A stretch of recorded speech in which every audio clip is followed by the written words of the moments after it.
Halk məhəbbəti.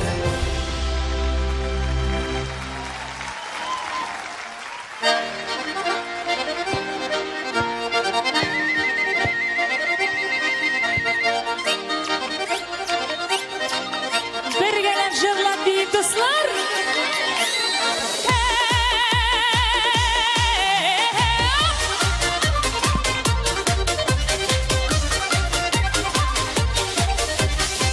Libas yanıma dert girmez mi canıma? Minde çıkıp bilmikken deyip ıttırma. Libas yanıma bir kulağına kulağıma. Bir gayda bir eğlenip deydem hakkına. Bas bas eyne bas bir bulmazsa yıkı bas.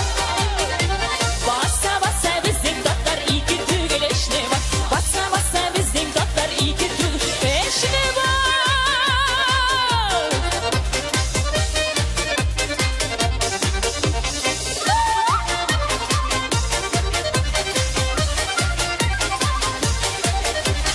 Seni yar mini yar bezi bizi de bir bak. Rahat şatlığı alıp gitsin bizge yazmışlar.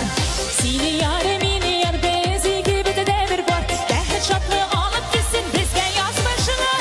Bas bas heyne bas beni bulmazsa iyi ki bak. Bassa bassa bizim tatlar iki tügülüşlü bak. Bassa bassa bizim bulgar iki tügülüşlü. Bişne bak.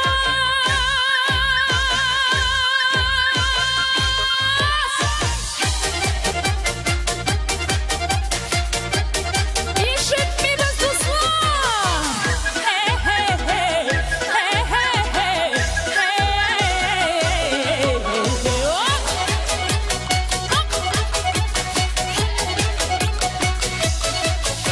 Seni var beni var. Aramızda var da var. Gel bu sakta bu dünyada hemmemiz dostlar. Seni var beni var. Aramızda var da var. Gel bu sakta bu dünyada hemmemiz dostlar. Bas bas heyne bas. Bir bulmazsa yıkı bas. Bulgar. Bassa bassa bizden bulgar iki tügül işli bak.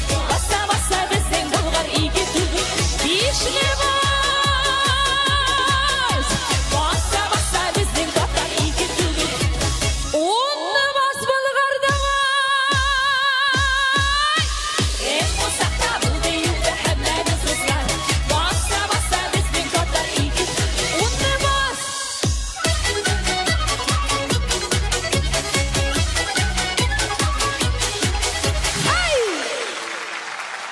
Hatun kızlar arasında halk məhəbbətinin müəssisi Jingül Şişsi, Tataristan'ın at kızan artisti Güzel Urazova. Merkebe diplom Şeşetler beylemi hem Bulgar Radyosu'nun 5. Altın Yıldız Milli Müzik Premiyası'nın sını bilen bulaklana. Kışla alkışlar. Rahim edip alınız. Rahmat.